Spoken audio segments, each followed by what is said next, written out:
Hello नमस्कार। Vedang maths academy के YouTube channel पर आपका हार्दिक स्वागत है। देखिए अपन बात कर रहे थे प्रायिकता और सांख्यिकी की। इस टॉपिक में से आए हुए कुछ क्वेश्चन अपन पहले हल कर चुके हैं। इसके अलावा कुछ क्वेश्चन और बचे हुए हैं, वो अपन देखते हैं। अब देखिए इनमें पहला प्रश्न है अपने पास में कि the variance of binomial distribution is always equal to its mean, या फिर less than from its mean, या फिर greater than from its mean. यानी कि वेरिएंस और माध्य के अंदर अपने को सीधा सीधा संबंध बताना है कि कौन सा रिलेशन होता है। ठीक है, अब देखो वेरिएंस जो होता है, वेरिएंस यानी कि प्रसरण। प्रसरण द्विपद बंटन में किस हिसाब से दिया जाता है? सिग्मा स्क्वायर बराबर NPQ। ठीक है, और द्विपद बंटन के अंदर माध्य किस हिसाब से दिया जाता है? म्यू बराबर NP। इसको अपन इक्वेशन नंबर 2 मान लेते हैं। और P और Q क्या होते हैं द्विपद बंटन में? एक से छोटे होते हैं दोनों ही। इन दोनों का अपन रेशियो निकाल लेते हैं, यानी कि इक्वेशन नंबर 2 को इक्वेशन नंबर 1 से डिवाइड कर देते हैं। अपने पास आएगा NPQ upon NP sigma square बट्टे म्यू। NP से NP कैंसिल, बचेगा Q। Q की वैल्यू अपन 1 से छोटी ही बता रहे हैं, तो ये क्या हो जाएगा? Sigma square upon mu less than 1। इसका मतलब है sigma square less than mu, यानी कि प्रसरण क्या होता है? माध्य से छोटा होता है हमेशा। किसमें? बायनोमियल डिस्ट्रीब्यूशन में। तो देखिए ऑप्शन नंबर 2 है, इसमें दिया हुआ है less than from its mean. ठीक, अगला क्वेश्चन देखते हैं। देखिए अगले क्वेश्चन में बोला हुआ है कि if mean and standard deviation of a binomial variate x are 4 and √3 respectively. तो आगे बोला हुआ कि then p of x greater than is equal to क्या होगा? p of x greater than equal to 1। ठीक है, इसके लिए अपने को वैल्यू निकालनी है। तो देखिए अपने को पहले क्या दिया हुआ है? मीन। मीन म्यू बराबर क्या होता है? NP बराबर 4 दिया हुआ है। इसको इक्वेशन नंबर 1 लिख दिया। प्रसरण सिग्मा स्क्वायर बराबर क्या होता है? स्टैंडर्ड डेविएशन का होल स्क्वायर होता है। और ये क्या होता है? दिया हुआ अपने को √3, तो √3 का स्क्वायर। और सिग्मा स्क्वायर को अपन किससे डिनोट करते हैं? NPQ से। द्विपद बंटन में ये क्या हो जाएगा? 3 हो जाएगा, यानी कि इक्वेशन नंबर 2 हो जाएगी। ठीक है, अब देखिए इक्वेशन नंबर 2 है, इस 2 में 1 का भाग दे देते हैं। जब 1 का भाग देंगे तो अपने पास क्या आएगा? NPQ बट्टे NP बराबर 3/4। NP से NP कैंसिल आउट, बचेगा Q की वैल्यू आ गई 3/4।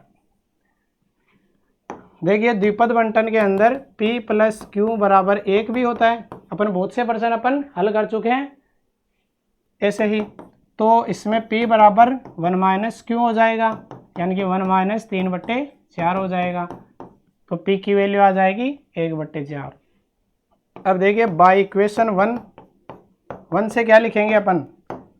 NP बराबर 4 है, तो N गुणा 1/4 बराबर है 4। N की वैल्यू क्या आ जाएगी यहाँ से? 16। ठीक है, N की वैल्यू आ गई, P की वैल्यू आ गई, और Q की वैल्यू है। अपने को निकालना है P of x greater than equal to 1। देखिए अपन जानते हैं कि P of x equal to R क्या होता है? NCR P की पावर R Q की पावर N-R, ये होता है। यहाँ पे बोला हुआ है P of x greater than equal to 1, यानी कि P of x greater than equal to 1। इसको अपन कैसे लिख सकते हैं? P of x less than 1 minus, या फिर 1 - P of x equal to 0 लिख सकते हैं। ठीक है, क्या होगा? 1 - N की वैल्यू है 16C0, 1/4 की पावर 0, 3/4 की पावर 16। सोल्व करेंगे तो क्या आएगा? 1 - 3/4 की पावर है 16। ये इसका आंसर हो जाएगा x greater than equal to 1 के लिए। ठीक है, तो देखिए ऑप्शन नंबर 4 में दिया हुआ है 1 - 3/4 की पावर 16। इसी प्रकार अगला क्वेश्चन देखते हैं अपन। देखिए अगले क्वेश्चन में क्या बोला हुआ है कि the probability of mister A and mister B, probability of dying, यानी कि मिस्टर ए और मिस्टर बी के मरने की प्रायिकता दी हुई है कि P और Q है। फिर बोला हुआ कि in the end of the year the probability of living of only 1 out of 2, यानी कि वर्ष के अंत में इन दोनों में से किसी एक के जीवित रहने की प्रायिकता क्या होगी, वो अपने को बतानी है P और Q के पदों में। तो देखिए सबसे पहले अपन लिखते हैं कि मिस्टर ए के मरने की प्रायिकता,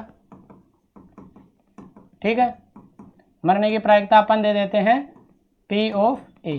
ये क्या दी हुई है, स्मॉल p दी हुआ। आगे मिस्टर बी के मरने की प्रायिकता दी हुई है, ये क्या दिया हुआ है, जिसको P ऑफ बी से डिनोट करते हैं, वो दिया हुआ है Q। मरने की प्रायिकता दी हुई है तो अपन जीवित रहने की प्रायिकता निकाल सकते हैं। मिस्टर ए के जीवित रहने की प्रायिकता, जीवित रहने की प्रायिकता किससे निकालेंगे, P of A bar. P of A bar क्या होता है, 1 माइनस P ऑफ ए, यानी कि 1 माइनस P, ठीक है। इसी प्रकार अपन निकालेंगे मिस्टर बी के जीवित रहने की प्रायिकता, ये क्या होगी, P ऑफ बी बार, ये क्या होगी 1 माइनस P ऑफ बी होता है, यानी कि 1 माइनस Q। अब देखो अपने को बोला हुआ है कि वर्ष के अंत में एक के ही जीवित रहने की प्रायिकता, यानी कि केवल एक ही जीवित रहना चाहिए, एक मरना ही चाहिए, केवल और केवल एक, ओनली 1 आउट ऑफ 2 बोला हुआ है। तो अपन क्या निकालेंगे, केवल एक के जीवित रहने की प्रायिकता, ये निकालेंगे। केवल एक जीवित कब रहेगा, जब मान लिया कि पहले क्या है, P ऑफ ए है, यानी कि A मर गया तो P ऑफ बी बार लिख देंगे साथ में, कि B के जीवित रहने की प्रायिकता लिख दी। उसके साथ में फिर मान लेते हैं कि P ऑफ ए बार लिख दिया, यानी कि A के जीवित रहने की प्रायिकता और B के मरने की प्रायिकता P ऑफ बी, ठीक है। अब देखो P ऑफ ए क्या है, P है, ये है 1 माइनस Q, फिर ये है 1 माइनस P और ये है Q। मल्टीप्लाई करते हैं सभी को, ये P माइनस पी क्यू और ये है Q माइनस पी क्यू। जोड़ देते हैं, देखो P प्लस Q और ये माइनस पी क्यू और माइनस पी क्यू क्या हो जाएंगे, 2PQ, यानी कि ओनली 1 आउट ऑफ 2 के जीवित रहने की प्रायिकता क्या होगी, P plus Q minus 2PQ। देखिए ऑप्शन नंबर 3 में दिया हुआ है P plus Q minus 2PQ। देखिए अगला क्वेश्चन देखते हैं अपन इसी प्रकार। अगले क्वेश्चन में बोला हुआ है कि a bag contain 8 white and 6 red balls. फिर आगे बोला हुआ कि 5 ball are drawn randomly from the bag, यानी कि रेंडमली सिलेक्ट की जाती है उन बॉल में से 5। फिर आगे पूछा हुआ कि द प्रोबेबिलिटी दैट 3 और more balls are white is equal to, यानी कि प्रोबेबिलिटी बतानी है कि उन 5 में से 3 से ज़्यादा बॉलें क्या होगी, वाइट होगी। तो देखिए सोल्व करते हैं इसे प्रश्न को। बैग में 8 सफ़ेद गेंदे हैं और कितनी है, 6 लाल गेंदे हैं, यही है। 5 गेंद, कितनी गेंद चूज करनी है अपने को, 5 गेंद निकालनी है, निकाली गई है, ठीक है। अब बोला हुआ है कि इनमें से 3 से ज़्यादा बॉल क्या होनी चाहिए, वाइट होनी चाहिए। तो देखिए अपन क्या करते हैं, प्रायिकता निकालते हैं जब भी, तो इसमें बोल रखा है कि 3 से ज़्यादा गेंद सफ़ेद हो, ठीक है। 3 और मोर बॉल्स, यानी कि 3 या 3 से ज़्यादा, ठीक है। तो सबसे पहले क्या करते हैं, 8 में से 3 गेंदें सिलेक्ट कर लेते हैं, उसके बाद जो 2 गेंद बचती है वो अपन लाल में से सिलेक्ट कर लेते हैं। इसी प्रकार दूसरी कंडीशन में क्या करते हैं, 8 में से 4 सफ़ेद गेंद ले लेते हैं, बाकी जो बचती है वो लाल में से एक गेंद सिलेक्ट कर लेंगे। फिर अंत में क्या करेंगे, जो सफ़ेद गेंदे है वो 5 की 5 ही सिलेक्ट कर लेंगे, और अपने को टोटल 5 ही निकालें तो लाल में से 0 ही गेंद रह जाएगी। और कुल गेंदें कितनी है, 14 है, तो 14 में से 5 गेंद सेलेक्ट कर लेंगे और उसका भाग दे देंगे, तो अपने पास प्रायिकता आ जाएगी। क्या आएगी, पहले देखो अपन क्या कर रहे हैं 8C3, यानी कि 8 में से 3 गेंद सिलेक्ट कर रहे हैं, बाकी 2 गेंदें बचेगी 6C2, प्लस में 8 में से 4 गेंद सेलेक्ट कर रहे हैं और 6 में से 1, फिर कर रहे हैं 8 में से 5 गेंद सेलेक्ट और 6 में से 0 करनी रहेगी। फिर टोटल गेंदें अपने पास 14 में से 5 गेंद सेलेक्ट करनी है। इनको अपन सोल्व करते हैं, तो इनमें देखो अपन पहले निकालते हैं 8C3 की वैल्यू क्या होगी, फैक्टोरियल 8 अपॉन फैक्टोरियल 3 फैक्टोरियल 5। इसको लिख देंगे 8 क्रॉस 7 क्रॉस 6 क्रॉस फैक्टोरियल 5, ये 3 गुणा 2 गुणा फैक्टोरियल 5, 5 से 5 कट जाएगा, 3 2 6, ये 6 यानी कि 56 आ जाएगा। ठीक है, 6C2 की वैल्यू क्या होती है, 15 होती है, इसकी वैल्यू तो आप निकाल सकते हो ऐसे ही। 8C4 की वैल्यू निकालनी है, 8C4 ये होगा फैक्टोरियल 8 फैक्टोरियल 4 इंटू फैक्टोरियल 4, यानी कि 8 गुणा 7 गुणा 6 गुणा 5 गुणा फैक्टोरियल 4। इनको भी ओपन कर लेते हैं, एक फैक्टोरियल 4 ऐसा का ऐसा रख लेते हैं जो इससे कट जाएगा। अब देखिए 3 गुणा 2 ये 6 से कट जाएगा, 4 इस 2 से कट जाएगा, बचेगा क्या 7 5 35 2 70। ठीक है, तो देखिए ऊपर लिख लेते हैं 8C3 का मान 6 56, 6C2 का मान 15। ठीक है, 8C4 का मान है 70 गुणा 6 ये हो जाएगा, 8C5 का मान भी 56 ही होता है गुणा 1। 14C5 को भी जब ऐसे ही अपन सोल्व करेंगे तो 14C5 की वैल्यू अपने पास आ जाएगी 2002। सोल्व कर सकते हो आप इसको। ठीक है, इनको लिखते हैं क्या आएगा, 15 6 90, 15 5 75 और 9 840, ये आ जाएगा 420 प्लस 56 बट्टे 2002। ठीक है, ये क्या हो जाएगा 800 और 400 1260 और 1300 कितने हो जाएंगे 16 बट्टे 2002। देखिए 2 से काट सकते हैं, 2 से काटेंगे तो अपने पास क्या आएगा 6 आ जाएगा, उसके बाद 5 आ जाएगा और 658 अपॉन 1001 आ जाएगा, यानी कि प्रायिकता अपने पास आ रही है 658 बट्टे 1001। तो देखिए ऑप्शन नंबर 2 के अंदर यही प्रायिकता दी हुई है। ठीक, अगला क्वेश्चन देखते हैं अपन। देखो अगले क्वेश्चन में बोला हुआ है कि n person sit around a round table, यानी कि राउंड टेबल पर n पर्सन बैठे हुए हैं। फिर आगे बोला हुआ कि the odds in favour that 2 particular person sit together is equal to, यानी कि अपने को जो भी पर्सन बैठाए हुए हैं उनके ओड्स इन फेवर का अनुपात बताना है, क्या अनुपात। ठीक है, तो देखिए इसमें सबसे पहले अपन क्या लिखते हैं, n पर्सन है, n पर्सन है। ठीक है, अब बोला हुआ है कि 2 पर्टिकुलर पर्सन है, यानी कि 2 व्यक्ति कोई भी मान लेते हैं, वो 2 व्यक्ति एक साथ बैठते हैं। ये कंडीशन दी हुई है कि कोई भी 2 व्यक्ति एक साथ बैठते हैं, तो उन 2 व्यक्तियों को मान लेते हैं कि उन दोनों को मिला के एक कोई अलग से ही ब्लॉक है। इन दोनों व्यक्तियों को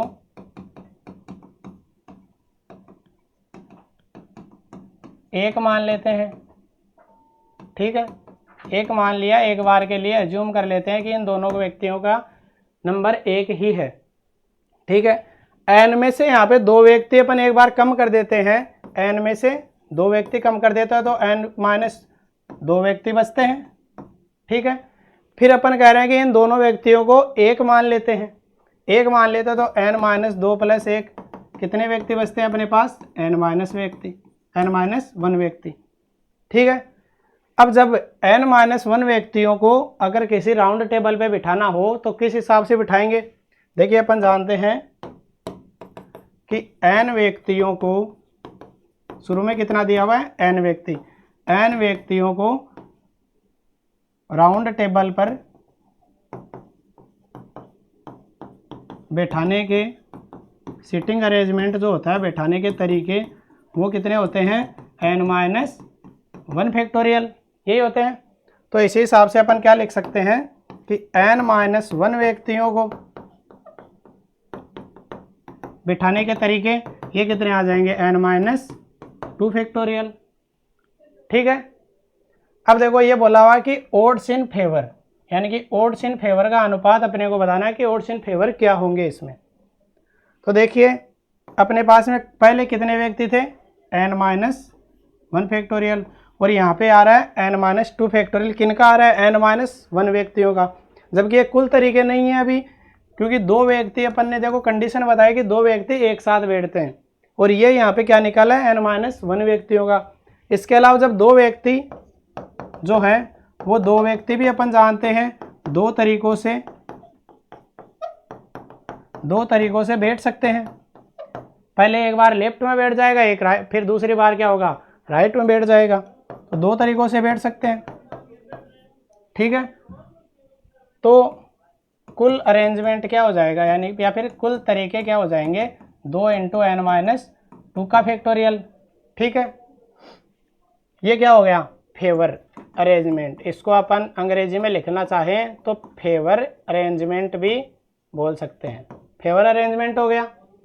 तो अपने को अनफेवरेबल अरेंजमेंट भी निकालना पड़ता है, अनफेवरेबल अरेंजमेंट।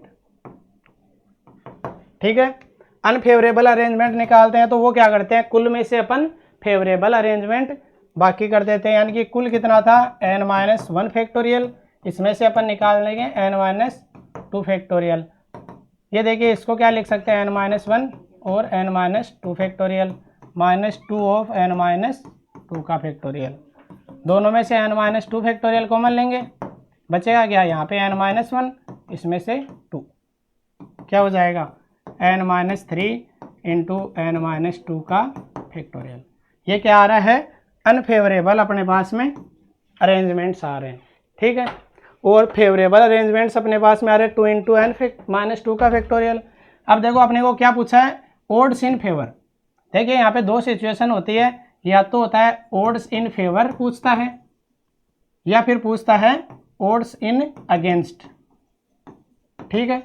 ये दो ही चीज़ें पूछी जाती है, या तो ओड्स इन फेवर या फिर ओड्स इन अगेंस्ट। अपने को पूछा है ओड्स इन फेवर, तो जब भी ओड्स इन फेवर होता है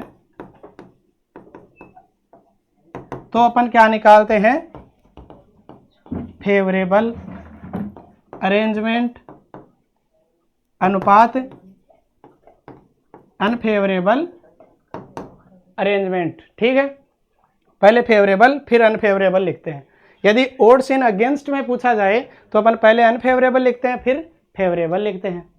फेवरेबल अरेंजमेंट देखो अपने पास कितने हैं, 2 × n-2 का फैक्टोरियल, अनुपात ये है n-3 और n-2 का फैक्टोरियल। देखिए n-2 फैक्टोरियल से n-2 फैक्टोरियल कैंसिल, क्या बच रहा है अपने पास में, 2:n-3। ठीक है। ओड्स इन फेवर क्या आ रहा है, 2:n-3। क्वेश्चन में देखिए पहला ही ऑप्शन दिया हुआ है कि 2:n-3 है ओड्स इन फेवर। अगला क्वेश्चन देखते हैं अपन।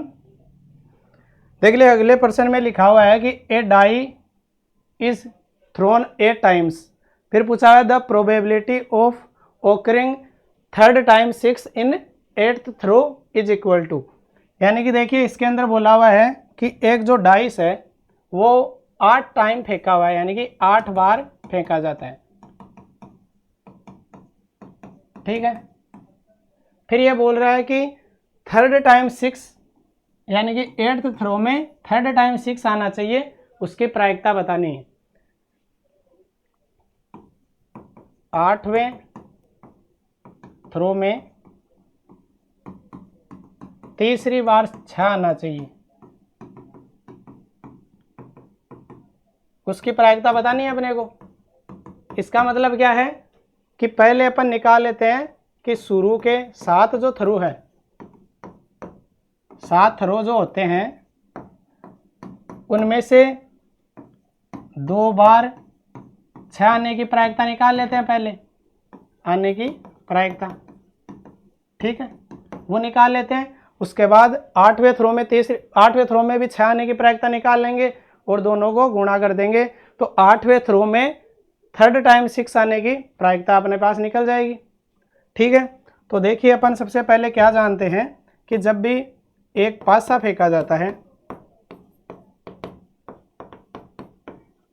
पासा फेंका जाता है तो उसमें 6 आने की प्रायिकता क्या होती है? एक बार जब कोई पासा फेंका जाता है तो 6 आने की प्रायिकता क्या होती है? 1/6 ही होती है, क्योंकि कुल नंबर होते हैं 6 और 6 आता है उसमें एक बार, तो 1/6 हो गई। इसको अपन ने क्या मान लिया? सफलता है ये, यानी कि सफलता P बराबर है अपने पास 1/6। तो असफलता क्या हो गई? असफलता Q बराबर क्या हो गई? 1 - 1/6 यानी कि 5/6। अब देखो क्या बोल रहा है, अपने को निकालना क्या है? शुरू के 7 बार में से 2 बार 6 आने की प्रायिकता निकालनी है पहले, यानी कि n बराबर क्या हो गया? 7। अपने को निकालना क्या है? 2 बार 6 आने की, यानी कि r बराबर 2 हो जाएगा अपने पास, यानी कि अपने को वैल्यू निकालनी है P ऑफ x बराबर 2 की। ये कैसे निकलेगी?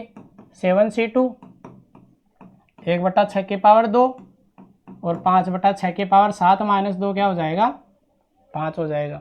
ये प्रायिकता निकल गई शुरू के 7 थ्रो में से 2 बार 6 आने की प्रायिकता। अब तीसरी बार अपन क्या करते हैं? 8वें थ्रो में जब भी फेंकते हैं, 8वें थ्रो में जब पासा फेंकते हैं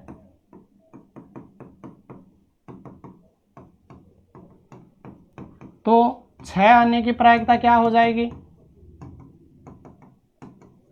8वें थ्रो में जब पासा फेंक रहे हैं तो 6 आने की प्रायिकता तो अपन जानते हैं, एक बार जब भी पासा फेंकते हैं तो 6 आने की प्रायिकता क्या होती है? 1/6 ही होती है। तो 8वें थ्रो में तो अपने को एक 6 ही चाहिए बस, तो 6 आने की प्रायिकता क्या हो गई? 1/6। इससे अपन क्या बोल सकते हैं? कुल प्रायिकता क्या हो जाएगी अपने पास, यानी कि 8वें थ्रो में तीसरी बार 6 आने की प्रायिकता क्या हो जाएगी? कुल 7c2 1/6 की पावर 2 और 5/6 की पावर 5 गुणा 1/6। अब देखिए इसको सोल्व कर लेते हैं। 7c2 ये हो जाएगा 5 की पावर 5 और नीचे देखो 6 की पावर 2, ये 5 ये 7 और 6 की पावर ये 1 8 हो जाएगी, ठीक है। ये हो जाएगी अपने पास कुल प्रायिकता। ऑप्शन में देखिए कहाँ पे है? देखिए ऑप्शन नंबर 3 में दिया हुआ है 7c2 गुणा 5 की पावर 5 अपॉन 6 की पावर 8, ठीक है। अगला क्वेश्चन देखते हैं। देखो अपन देखिए अगले क्वेश्चन में बोला हुआ है the probability of winning A game by the team A is 2/3, यानी कि जो गेम है वो गेम जीतने की प्रायिकता दी हुई है टीम ए के द्वारा 2/3, और बोला हुआ है कि जो टीम ए है वो 4 गेम खेलती है, तो प्रोबेबिलिटी बतानी है उसके आधे से ज़्यादा मैच जीतने की, यानी कि more than half of the games, ठीक है। इसमें बोला हुआ है कि गेम जीतने की प्रायिकता, यानी कि अपन लिख लेते हैं जीतने की प्रायिकता, ठीक है। जीतने की प्रायिकता को अपन P से डिनोट कर देते हैं। ये दिया हुआ है 2/3, तो Q बराबर क्या हो जाता है? 1 - P, यानी कि 1 - 2/3, ये हो जाएगा 1/3। अब बोला हुआ है कि A 4 मैच खेलता है, या फिर टीम जो है A वो 4 मैच खेलती है, टीम है, प्लेयर के बजाय टीम दी हुई है, ठीक है। इसमें बोला हुआ है तो n बराबर 4 हो जाएगा ये। अब इसमें बोला हुआ है कि ये आधे से ज़्यादा मैच जीतने की प्रायिकता बतानी है, यानी कि अपने को बताना है P of x greater then 2, आधे से ज़्यादा match, more than half of the games, यानी कि 4 का आधा क्या है? 2, 2 से ज़्यादा गेम, यानी कि अपने को वैल्यू बतानी है P ऑफ x बराबर 3 प्लस P ऑफ x बराबर 4 की वैल्यू जोड़ के बतानी है, ठीक है।